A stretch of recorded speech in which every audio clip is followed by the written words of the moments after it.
गजेंद्र नामक हाथी थे, इन्हें बड़ा अभिमान था, अपने परिवार का अभिमान।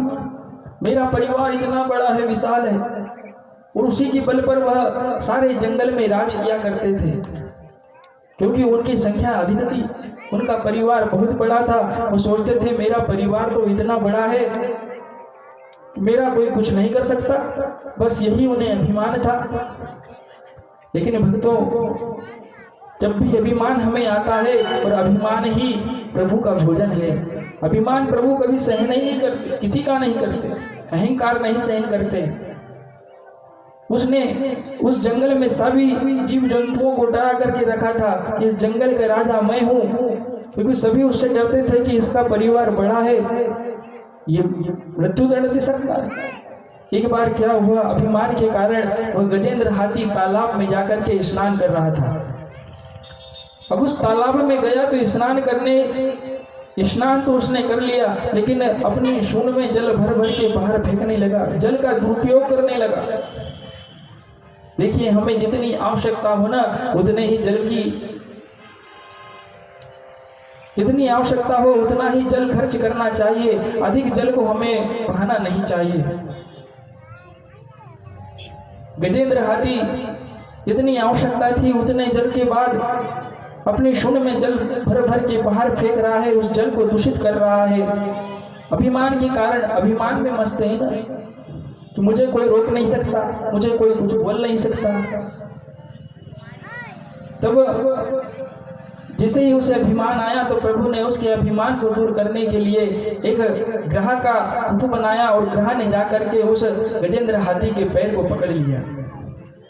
अब उसके पैर को पकड़ा तो गजेंद्र हाथी को वो नजर लेकर के अंदर जाने लगा और चिल्लाने लगा कि कोई मुझे बताओ, बचाओ, हे पुत्र आकर के मुझे बताओ, हे पुत्र मुझे आकर के बचाओ। उसके पुत्र ने मना कर दिया।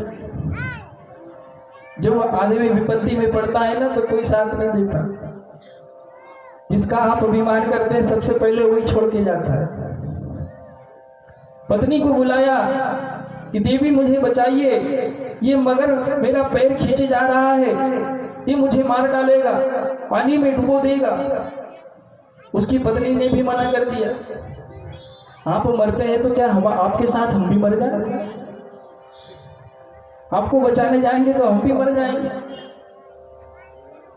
पत्नी ने मना कर दिया, उसके पुत्र ने मना कर दिया, जितने भी उसके परिवार के लोग थे सभी ने उसका साथ छोड़ दिया। और जब ये मनुष्य के सारे रास्ते बंद हो जाते हैं ना, तभी इसे विधाता की याद आती है। ऐसे तो ये याद करता नहीं। जब उसके ऊपर दुख आता है, पीड़ा होती है, सारे लोग उसे छोड़ करके चले जाते हैं, तब जाकर के वो विधाता की शरण में ऐसे जाता है जैसे उसने कुछ किया ही नहीं। ऐसा बन जाता है कि उसने कभी कोई कुछ किया ही नहीं, बड़ा सज्जन व्यक्ति। अभी गजेंद्र हाथी भी सबको पुकार रहा है, लेकिन सारे रिश्ते नाते सब लोगों ने इसे मना कर दिया कि हम तुम्हारे बदले क्या हम भी मर जाएं, तुम मरते हो तो तुम ही मरो। उसे मना कर दिया गया साहब, कोई नहीं गया।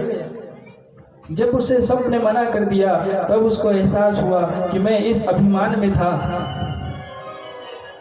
कि मुझे तो परिवार के लोग बचाएंगे, विपत्ति में मेरा साथ देंगे, लेकिन आप समझ में आया कि विपत्ति में कोई साथ नहीं देता।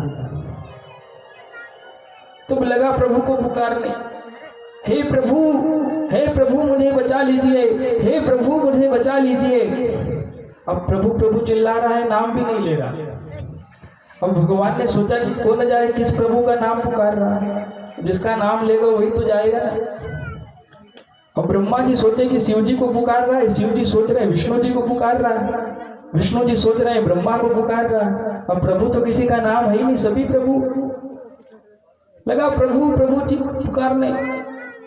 जब पूरा अंदर घुस गया जल में, मगर उसको खींच करके ले गया, केवल सूंड ही उसके मुंह के बाहर रह गई। तब उसको ध्यान आया तो उसके मुंह से अचानक निकल पड़ा, हरि हे हरि मुझे बचाइए, हे हरि मुझे बचाइए। और जैसे ही उसने हरि का नाम पुकारा, प्रभु हरि का रूप धारण करके प्रकट हो गए। बोलिए श्री नारायण भगवान की जय हो। तब विनती करने लगा, स्तुति करने लगा, मुझे चरणों से लगा ले मेरे श्याम मुरली वाले, मुझे चरणों से लगा ले मेरे श्याम